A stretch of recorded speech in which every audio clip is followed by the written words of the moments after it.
네, 이번 시간에는 리그레션 다음으로 이제 클래시피케이션이라는 걸 좀 살펴볼 텐데요. 이제 제가 누차 말씀드리지만 머신러닝에서 슈퍼바이저 러닝에서 리그레션가 있고 클래시피케이션이 있다. 그래서 이제 클래시피케이션 알고리즘에 대해서 알아볼 테고 가장 먼저 그 중에서도 퍼셉트론이라는 것을 살펴보도록 하겠습니다. 여러분들 퍼셉트론이라는 단어를 생소하게 들릴 수도 있는데 근데 어떤 내용인지 한번 같이 살펴보도록 하죠. 클래시피케이션이라는 것에서 좀 다시 한번 좀 살펴보고 싶은데 우리가 리그레션에서 x가 있고 y가 있었죠. 이런 값들이 데이터 포인트로 m개가 있을 때 그 x와 y의 관계를 찾는 것을 리그레션이라고 했고 대부분 여기가 컨티뉴어스합니다. 함수 값을 가질 테니까. 그런데 이 경우 y가 디스크리트할 경우를 우리는 클래시피케이션이라고 합니다. 아시겠죠? 그래서 일반적으로 클래시피케이션이라는 것은 새로운 인풋이 들어왔을 때 어느 클래스에 속하는지를 결정하는 알고리즘이라고 보시면 될 것 같습니다. 어느 클래스에 가장 심플한 케이스는 디스크리트 하니까 두 가지인 경우죠. 두 가지. 두 가지. 그래서 우리가 대부분 그럴 때는 0, 1 또는 마이너스 1, 1로 y를 표현할 수 있을 것입니다. 뭐 세 가지면 0, 1, 2 뭐 이렇게 표현을 할 수도 있고 이쪽은 디스크리트 하기만 하면 어떻게 표기를 하든지 상관이 없습니다. 뭐 하지만 추후에 제가 어떻게 표기를 함에 따라서 그 문제가 좀 쉬워질 수도 있기 때문에 표기하는 방법에 대해서는 추후에 고민을 하고 일단은 그 개수에 따라서 근데 그 값들이 비연속적으로 그러니까 이산적으로 디스크리트하게 있을 경우를 우리는 클래시피케이션이라고 한다라는 걸로 제가 좀 시작을 하고 싶고 다양한 알고리즘들이 있습니다. 하지만 저희는 지금 역시나 머신러닝 하는 클래시피케이션 수업 시간이 아니라 딥러닝을 하기 위한 것이기 관련된 알고리즘들만 제가 좀 짚고 넘어가기 위해서 첫 번째로 퍼셉트론, 두 번째로 로지스틱 리그레션을 다루도록 하겠습니다. 가장 유명한 것은 이제 서포트 벡터 머신이라고 해서 SVM 이 있는데 SVM을 잘 알고 계시는 분들은 그냥 그렇게 받아들이시면 되고 혹시 SVM이 처음 들어보시는 분들은 꼭 따로 공부를 한번 해보시기 바랍니다. 예. 그러면 이제 클래시피케이션 문제는 어떠한 형태인지 이 예시로 제가 한번 살펴볼 예정인데요. 일단 여기서 x1, x2 그러니까 지금 인풋이 x1, x2입니다. 그러니까 2차원에서의 인풋이고 그러면 y는 어디에 있느냐?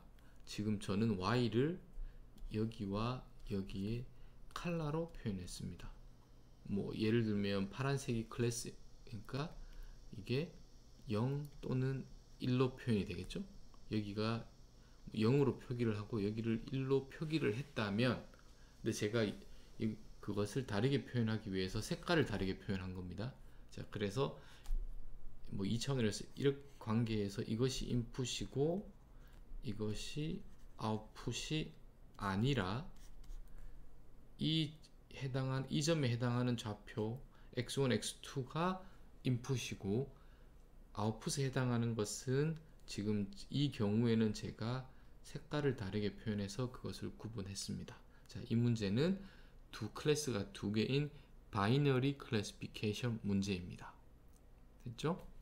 그러면 저희가 하고 싶은 것은 이것이 주어진 데이터이고 새로운 데이터가 여기에 들어왔다고 하겠습니다. 그러면 누구나 상식적으로 생각을 한다면 검은색 그룹에 속하는 것이 아니라 파란색 그룹, 파란색 클래스에 이 새로운 데이터는 더 가깝다, 더 유사하다고 이야기를 할 겁니다.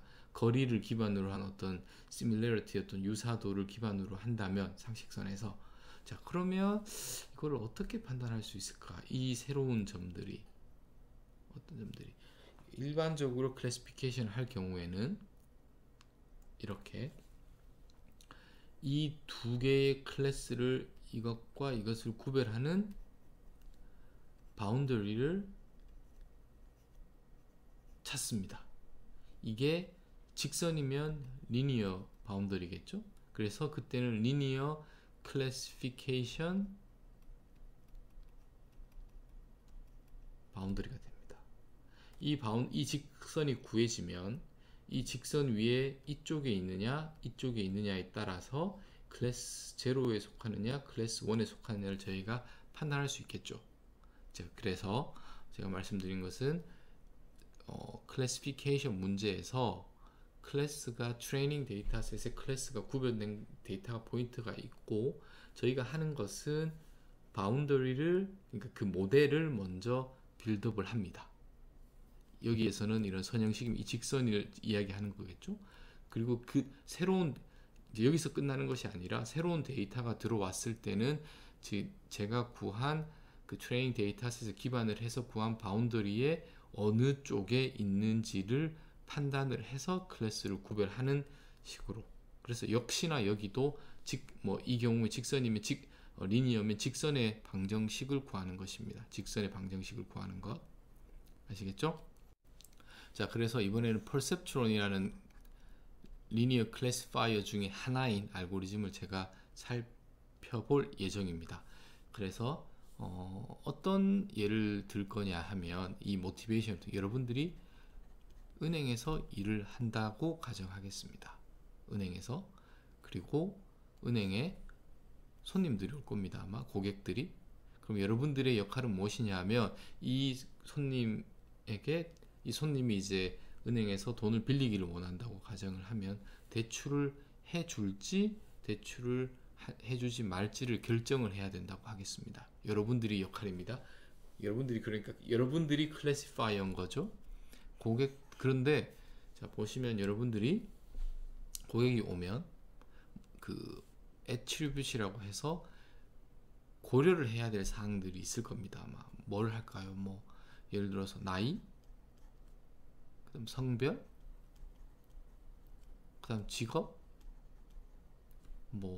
또 뭘 할까요? 직업, 또 예를 들어서 집을 소유하고 있는지 집을 소유하고 있지 않는지, 키, 몸무게. 제가 지금 그 관련이 있는 것 없는 것 제가 지금 생각나는 대로 다 말을 하고 있습니다. 연봉, 다양한 것들을 고려할 수 있을 겁니다. 그거를 x1, x2, x3 이렇게 xk, 여러분들이 그 사람, 그 고객에서 뽑아낼 수 있는 인자들을 생각하겠습니다. 그러면 이것들을 고려해서 여러분들이 결정을 해야 되는데, 이제 여러분들이 판단을, 나이가 중요할까요? 성별이 중요할까요? 직업이 중요할까요? 키, 몸무게, 우리 상식선에서는 키와 몸무게가 관련이 없을 것 같은데, 그럼 예를 들어서 이렇게 더 쓰겠습니다. 그리고 또 예를 들면 나이와 성별과 직업이 그 고려하는데 중요도가 다를 수 있겠죠. 그럼 그 중요도를 오메가 1, 오메가 2, 오메가 3 이렇게 예를 들어서 많이 있겠죠. 이럴 것 같습니다. 자, 그러면 가장 심플하게 제가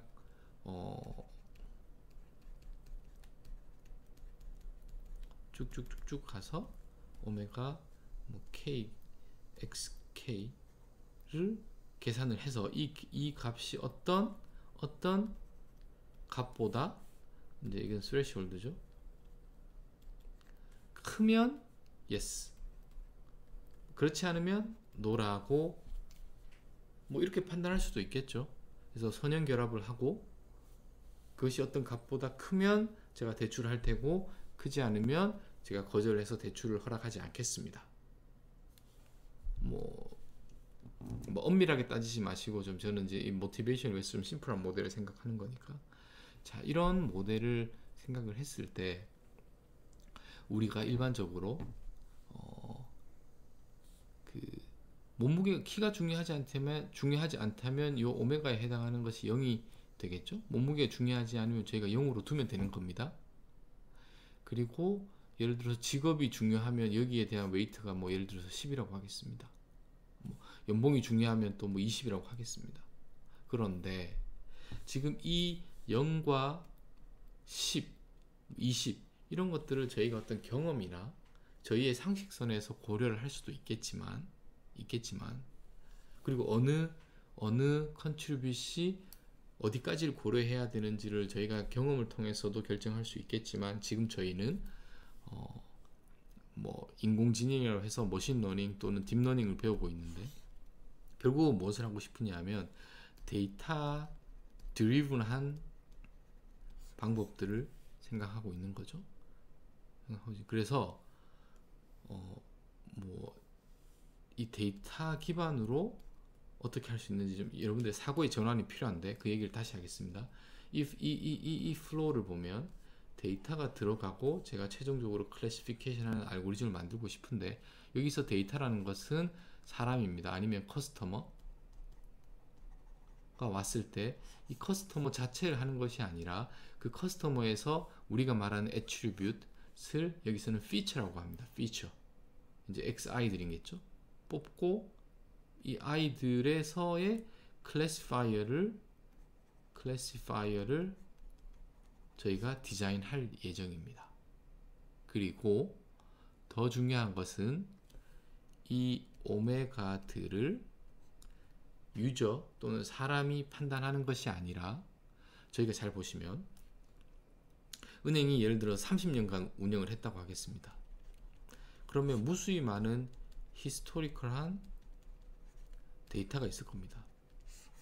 그래서 예전에 어떤 고객에게 그러면 그 고객에서도 당연히 이 X 피처들을 뽑을 수 있겠죠. 그리고 시간이 지난 후에 이분이 대출을 해드렸는데 리턴을 했는지 못했는지에 대한 Y가 있는 겁니다. 트레이닝 데이터 셋에서는. 그래서 이런 히스토리컬한 데이터 셋에서 이 오메가들을 학습하겠다, 찾겠다, 트레이닝 하겠다는 겁니다. 지금 저희가 이제 이 오메가 값들을 미리 어사인을 하는 것이 아니라 주어진 데이터에서 이 값들을 가장 적절한 값들을 에스티메이션, 트레이닝, 러닝을 하겠다. 이것이 데이터 드리븐의 기법입니다. 여러분들이 사고를 전환하셔야 됩니다.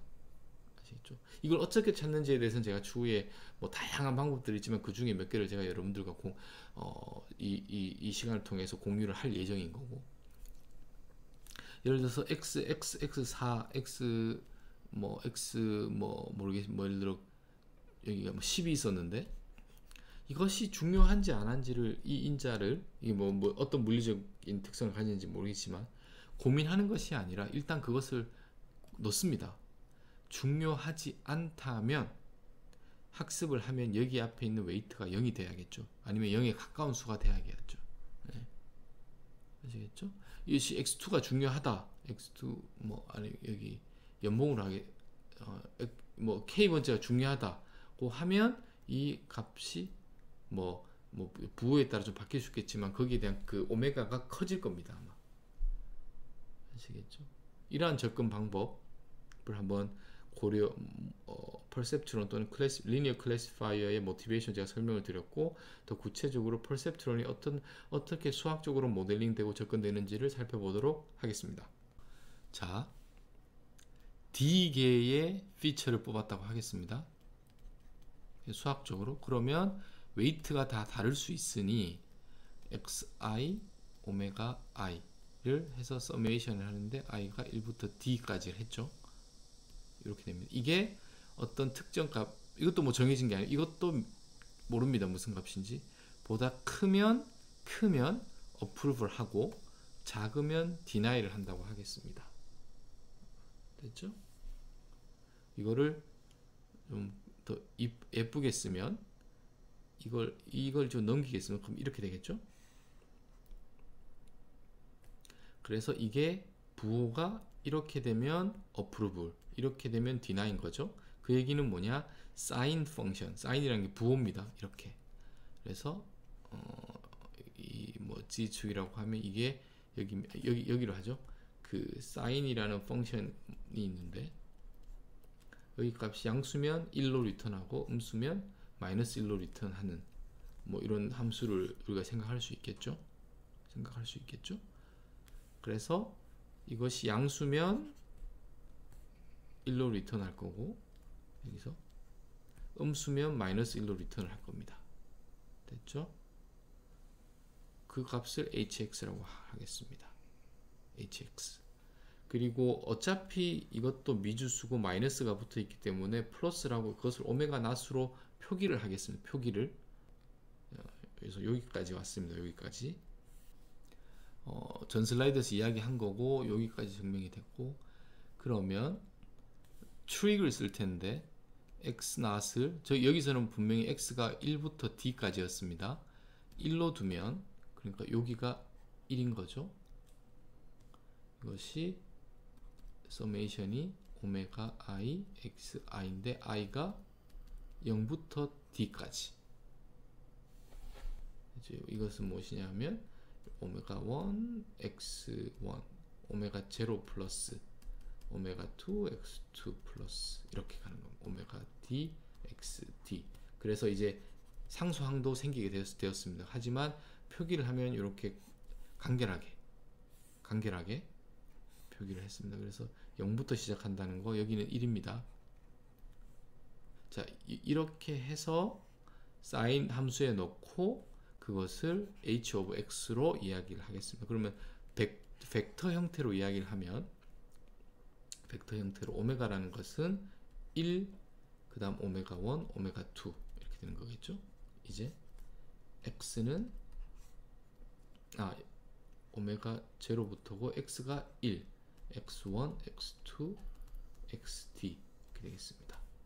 지금 이것은 이렇게 해야 되니까 이너 프로덕트니까 뭐 오메가 트랜스포즈 x도 좋고 x 트랜스포즈 오메가도 좋습니다. 둘 다 같은 거니까.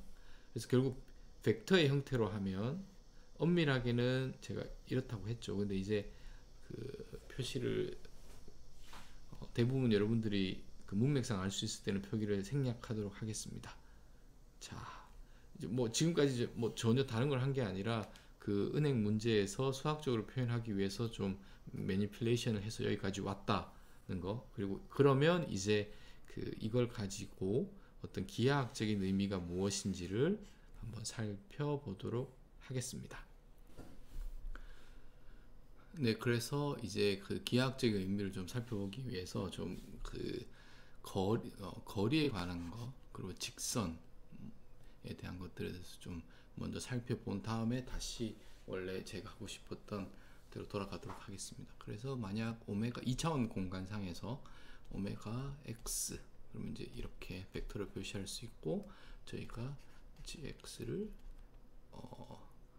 그 오메가 트랜스포즈 x 플러스 오메가 낫으로 하겠습니다. 일단은 여기를 분리하도록 하겠습니다. 그러면 이너 프로덕트니까 오메가 1 x1 플러스 오메가 2 x2 플러스 오메가 0. 우리가 요런 g of x 이렇게 정의하겠습니다. 이것을 만약 g of x가 0인 것은 지금 이 그림에서 여기가 x1, x2가 되고, 우리가 이런 보통 이렇게 뭐 ax1 플러스 b, 이게 직선의 방정식이라는 것을 알고 있습니다. 직선의 방정식. 이거를 이런 식으로 표현을 하기 위해서는 예를 들면 ax1 마이너스 x2 플러스 b는 0인 거죠. 예, 그리고 여기다가 특정한 뭐 여기가 1인 거니까, 예, 그렇게 해서 임의의 수, 여기다가 뭘 ab는 임의의 수이고 뭘 곱할 수 있으니까 얘를 문자로 표현을 하면 이렇게 되겠습니다. 그래서 g of x는 오메가가 이렇고 x가 이럴 때 g of x라는 식. 근데 지금 여기서는 보면 얘가 기울기, b가 y 절편이라는 것을 우리가 잘 알고 있습니다. 뭐 그래 보면 x1, x2일 때 예를 들어 이렇게 하면 이렇게가 a고 이 점이 b라는 것을 알고 있는데, 궁금한 것은 오메가 1, 오메가 2, 오메가 not에 대한 기하학적 의미가 무엇인지를 살펴보도록 하겠습니다. 보시면 여기는 그러니까 지금 여기다가 c를 다 곱해도 이 전체에다가 만족하니까 acx1 cx2 플러스 bc는 0 이겠죠? 그래서 이것들은 어떤 숫자 절대적인 값보다는 그 비율이 중요하다는 거 한번 말씀드리고 싶고, 뭐 오메가 1, 오메가 2가 A에 관련된 거니까 기울기와 관련이 있을 것 같고, 오메가 제로가 이 세 개가 얽혀 있긴 하지만 여기가 뭐 절편, y 절편 아니면 x2 쪽의 절편의 관계가 있을 거라는 것을, 아니면 절편, 이렇게 원점을 지나지 않고 얼마나 이렇게 떨어져 있는가에 관련된 정보가 있을 거라는 것을 우리가 예상을 할 수 있습니다. 이제 그것들을 한번 정확하게 계약적으로 한번 살펴볼 텐데, 그렇게 하기 위해서 이 그림에서 g of x가 0인 직선은 이렇다고 하면 원점에서의 거리를 d라고 하겠습니다. 그리고 또 이 오메가는 일단 오메가 벡터 x는 임의의 공간상의 임의의 점, 이 x를 원점에서 이 직선하고 평행하게, 그리고 여기에 이 직선과 수직이게 디컴포즈를 시켰습니다. 항상 디컴포즈를 시킬 수 있겠죠. 그랬을 때 이 전체의 길이는 r이라고 하고 여기만의 길이를 h라고 하고 여기 원점에서 여기까지 거를 d라고 하겠습니다. 그래서 우리가 보면 r은 d 플러스 h가 되겠죠. 이렇게 다 문자로 두고 저희가 이제 하려고 싶은 이것들을 한번 찾아보겠습니다. 먼저 오메가에 관한 건데요. 오메가는 오메가 1, 오메가 2였습니다. 그리고 우리가 알고 있는 것은 g of x는 뭐 오메가 1 x1 플러스 오메가 2 x2 플러스 오메가 낫은 0이라고 두죠.